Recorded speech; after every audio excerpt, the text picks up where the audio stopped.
Qulaq asaq. Yazı bəşər tarixinin ən önəmli icadlarından biridir. Ona görə ki, yazının kəşf olunmağı ilə insanlar fikirlərini daha uzaq məsafələrə çatdıra bilirdilər. Yazı kəşf olunandan sonra fikirlərini kilometrlərlə uzaqlara çatdıra bilirlər. Ona görə də deyirlər, bəşər tarixinin ən önəmli icadı nədir?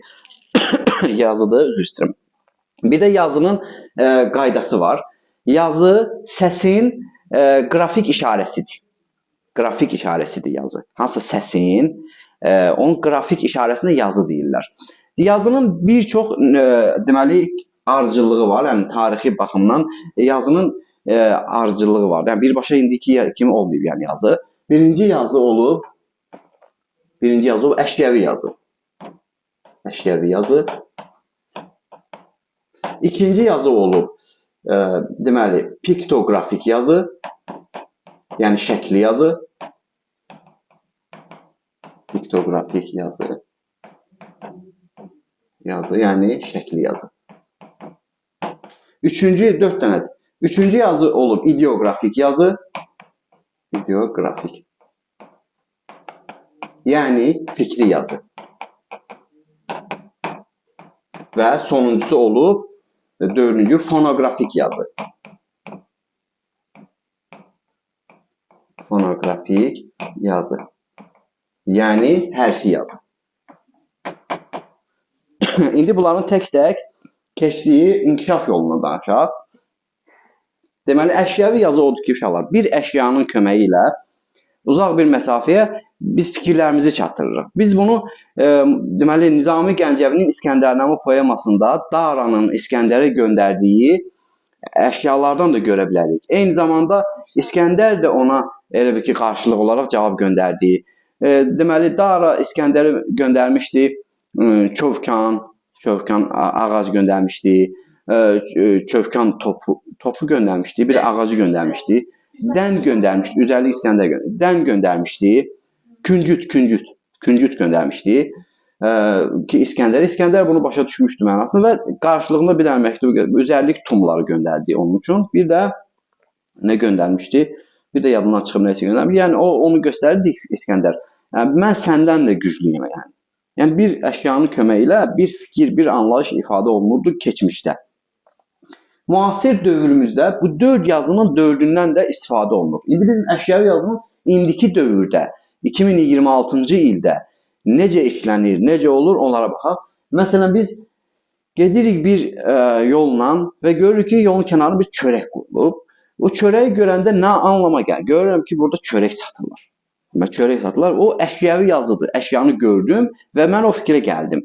Sonra gedib görürük ki, üst-üstə təkərlər qoyulub yolun kənarında. Mən onu başa düşürəm ki, deməli burada təkər təmir eləyən bir yer var. Başa düşdünüz? Nəyi gördüm, başa düşdüm? Əşyanı gördüm, mən o fikrə gəldim. Deməli, o əşya deməli, mənə nə isə çatdıra bildi, fikir çatdıra bildi. O baxımından da o əşyəvi yazı sayıla bilər. Əşyəvi yazı birbaş, nə tər tapacaqsınız? Birbaş əşyanın özü orada olmalıdır. Əşyanın özü yoxdur, onun şəkli var, onun nəsə işarə ilə onu tapıram, o əşyəvi yazı sayılmaz. Əşyəvi yazı, yəni, indi biz bir dostumuza, bu dəqiqəki dövrdə, biraz qəribə görünsə də, küsümüşdük dostumuzdan təsəvvürlə. Onun üçün bir dənə qəfəsin içərisində bir dənə göyərçin qoyub göndərirəm ona. Nə başa düşəcək o? Göyərçin göndərir, deyəcək ki, barışmaq istəyir məni. O biraz qəribə gəlsə də, yəni, o əşyəvi yazıdır o. Yəni, əşyanın özünü göndərdim. Ola bilərdi ki, mən bir göyərçin şəkli göndərə bilərdim ona. O deyəcək də, bunu başqarı bulur, bunu nə şəkillə göndərir. Biraz da düşmənçilik artacaq. Kesinliklə indi piktoqrafik, yəni şəkli yazı. İnsanlar müəyyən fəsillərdə, məsələn, deyək ki, bəzi fəsildə meyvələrdən istifadə edirlər fikrini çatdırmaq üçün. Qışda, məsələn, bəzi meyvələr tapmadıqlarına görə deyir ki, gəl belə eləyək, o meyvələrin şəklini çəkək göndərək də o tərəfə, biraz rahatdır yəni bu. Nəinki əşyanın özünü, onun şəklini çəkib göndərmək daha rahatdır. Şəkli yazıda gördüyümüz şəkildən o tərəfə çıxmalı deyilik. Şəkli yazı sərhəddir. Top görürsənsə şəkildə, deməli orada top var. Daha başqa şey ola bilməz. Nə bilim mən, dəniz şəkli görmürsən orada, deməli orada dəniz olmalıdır mütləq. Başqa heç nə əlavə. Dəniz şəkli görmürsən, orada çimərlik başa düşəməzsən sən. Dənizdir, dənizdir deməli orada. Məsələn, deyək ki, bayaq getdik çörəyi gördüm. İndi görüm çörəyin şəklini qoyublar ora. Mən nə var? Çörəyi başa düşürəm orada. Çörək satırlar orada. Çörəkdən ayrı bir şey düşünmərəm orada. Yəni çörəkdən başqa bəlkə nəsə göyərti də satırlar. Amma fikirləşmərəm. Gördüyümü fikirləşməliyəm. Bax, fərq bundadır. Bunların bir incə fərqi var. Buna diqqət etsəniz, bütün testləriniz düz çıxacaq bundan yazılarınız. Piktografik yazıda, yəni şəkli yazıda gördüyündən o tərəfə çıxma. Əşyəvidə də gördüyündən o tərəfə çıxma. Yəni görürsən şəklini, özünü görürsən, həfsi odur. Başqa şey yox. O getdi artıq başqa məsələ. Göyərçini göndərmişəm, sil mənası bildirir. Çıxdım kənara. Əslində göyərçini göndərib, dostum da deyəcək ki, nə yaxşı göyərçini göndərib mənə. Hələ göyərçinin özünü başa düşəcək. Amma fikri yazıda artıq keçirik buna. İdeografik yazıda o başqa, gördüyün başqa məna verir. Məsələn, buraya yazırsan ki, belə bir işarə. Mən bu işarəni göstərmişəm sənə. Şəkli yazı kimi desən gəl buna. Deyəcəksən ki, bu şəkli yazdı, belə bir işarət özür. Nə bilim, elə belə işarət. Görürsən də bunu, nə heç nə başa düşmürsən əlbə. Amma fikri yazı baxımından deyəcəksən, sual verir mənə. Sual deməkdir bu. Nöqtəni gördün, deyəcəksən, hə, burada dayanmaq lazımdır. Pauza var burada. İşıqfor var. İşıqforun rəngləri. Sarı rəngi gördün, hazırlaş. Ya dayanmağa, ya getməyə. O rəng sənə mesaj ötürdü. Amma şəkli yazı olsaydı, sarı rənglərində nə yaxşı sarı rəng görünür orada işıqlar. Gör belə işıq. Yazılır. Biraz keçirdən demişəm. Hə, o keçirdən. Yəni adam var keçir. Yaxşı. Sonra məsələn deyək ki, biz gedirik, görürük ki, bir heyvan ləpirik var. Qarın və ya palçığın üzərində bir heyvan, dovşanın ayağı izlərinə oxşayır bu.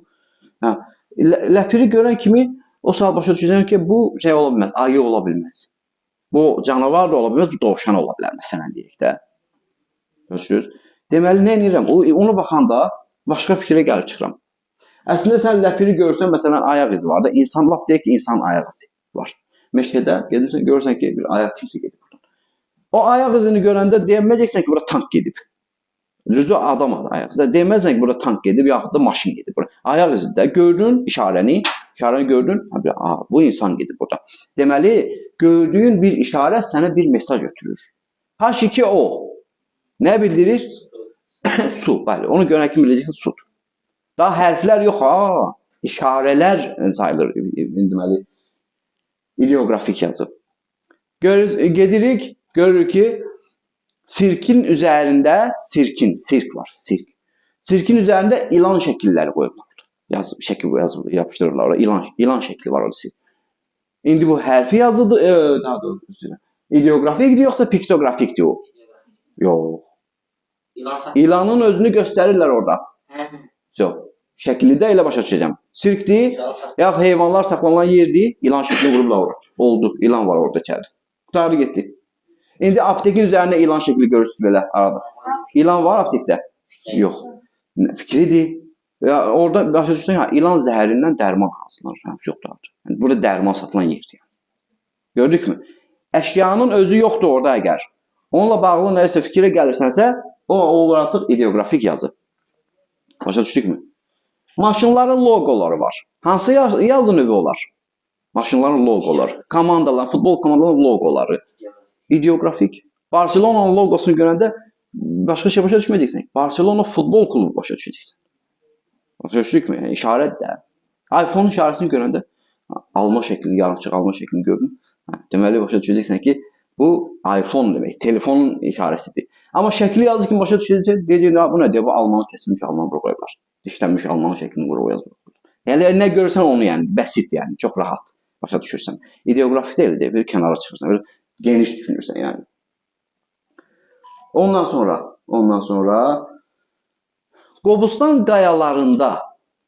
qayalarında insanların yallı təsviri, yallı rəqsinin oynamağı hansı yazı nümunəsi ola bilər? Piktografik. Çünki həqiqətən də yallı oynayıblar orada. Başa düşdük mü? Yallı rəqsi təsvir edilib orada. Başa düşdük. Yəni, bir işarə, əgər birbaşa gördüyü fikirləşirsənsə, piktografi, yəni şəkli. Yox, o deyil. Başqa şey fikirləşirsənsə, ideografiyə keçdi. Şəkliyə keçdi. Fikri yazıya keçdi. Bunu ayırt edilmək çətin bir şey deyil məncə. Tapa bilərsiniz. Düzdür? Yol kənarındakı çəngəl bıçaq şəkli hansı olar? Şəkil isə ideografik. Yox, ideografik. İdeografik. Fikri. Yəni ki, orada restoran var. Başa düşdük. Şəkil, Şadlıq sarayının üzərindəki üzük şəkilləri. o da ideografik. Yok, fikrimiz. Fikri. Ha, ideografi ya fikri. Düz, əla. Çünki o Şadlıq sarayının üzərinə üzüklər qoyublar. Şəkli başa düşsəydin, onda üzük satırlar orada. Üzük dükanının üstündə o şəkil olsaydı, o şəkli yazdı. Amma Şadlıq sarayının üzərində var ki, o deməli evlənir orada 2 nəfər. O onu ifadə edir. Sonra qara rəng hansı nəyi ifadə edir cəmiyyətdə? Hansı mənanı ifadə? Yaz. Bu hansı yazı növü olar şimdi? İdeografik, sol. Məsələn, bayrağımızdakı rənglər var. Hansı yazı olar? İdeografik. Qerbimizdəki işarələr var. Hansı olar? Fikir. Çox tarix başa düşdünüz. Bax, bunda səhv yoxdur da. Keçdik sonuncu. Ən çevik forma. Buraya yazıram ki, ən çevik forma. Çevik birisi nədir? Cəld. Yazının ən çevik formasına deyirlər fonoqrafik yazı, yəni hərfi yazı. Biri var ki, bayaqdan işarələrlə fikrimizi çatdırırdıq. Ya şəkillə, ya əşyayla. Bu laf neymişsin? Götürürsən qələmini, başlayırsan söz yazıb qoyursan onu. Artıq əksi heç nə lazım deyil orada yəni. Ya burada hoqqa veririk səhərdən. Gəş şəkillə, işarə. Amma burada ona görə bax, bunun testləri görsək, ən çevik forma sözünü nəyə götürəcəyik? Fonoqrafik yazıya aid eləyəcəyik onu biz. Fonoqrafik yazı, yəni hərfi yazı, ilk metal üzərində, metal deyirəm özünün, taxta üzərində, dərilər üzərində, qaya üzərində, yəni müxtəlif lövhələr üzərində tarixdən bilərsiniz yaxşı. Onlar üzərində o yazılar yazılmışdı. Deməli, qədim Misir əlifbası olub, deməli, Assuriyalıların özünə aid əlifba olub. İndi var, bir çox əlifbalar var. Məsələn, heca yazısı var. Sonra heca yazısı nədir? Məsələn, Çin dili, Kitay dili. Orada şəkilçi yoxdur. Söz, elə bir ki, birbaşa sözlər deyir, elə bir ki. Bütöv sözlər deyir və cümlə ifadə edir. Yəni, başa düşdün mü? Məsələn, mən məktəb get. Mən məktəb get. Belə bir söz deyir, amma başa düşür ki, o məktəbə gedir bu.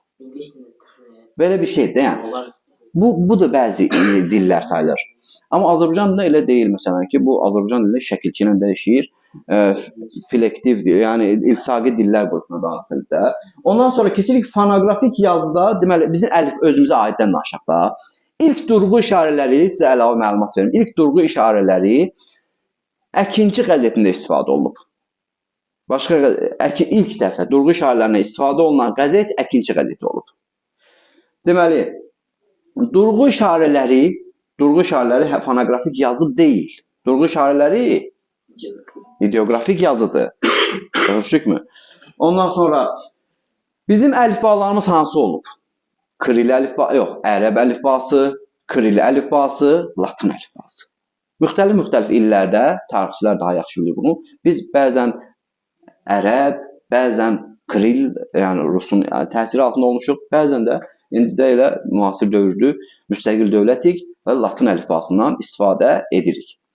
Deməli, bizim bu da əlifbadır və bunu da bildik fonoqrafik yazı haqqında. Yazı mövzusu bitdi. Yəni bir sualınız varsa verin, izah edək. Yoxdur? Əla, sağ olun, gəlin görüşlərdik.